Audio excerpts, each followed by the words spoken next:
Ndabasuje cyane. Eugenie Nyirahategekimana nk'uko bisanzwe, abakunzi ba Eugenie family, yambi yambi yambi yambi. Uyu mwanya rero turi kwitegereza inkoko ukuntu ziri kurya utuntu, ariko nanjye ntabwo nzi utwo ari two. Nari nzicyuye amasaha yo gutaha ageze, ngiye kubona mbona zose ku mugoroba zikoze akaziga. Utwana twari twagiye hirya no hino, gusa ncishirize ndabona ari nk'utuntu tw'utugori bazinagiye nyine ziri kurya.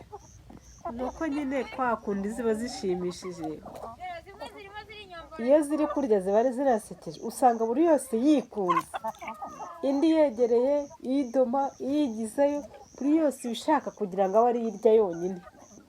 Ntabwo niba ifite ubwoba ko idahaga, iba yumva yuko iyegereye ihita iyigizayo, ihita irya, kandi zikagira kuraje.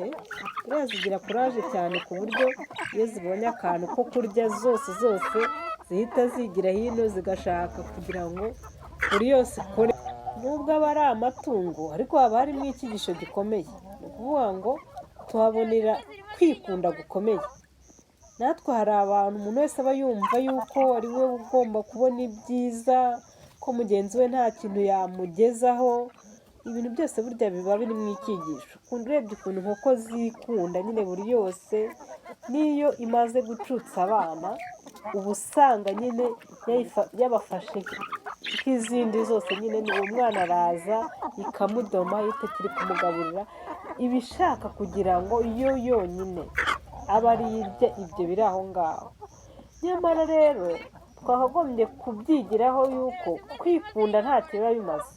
Nubwo izigizayo, ariko ntabwo ushobora gushyira ibiryo hasi ngo iyo nkoko ibirye yonyine, izindi nazo ziraza uko byagenda kose zigasangira.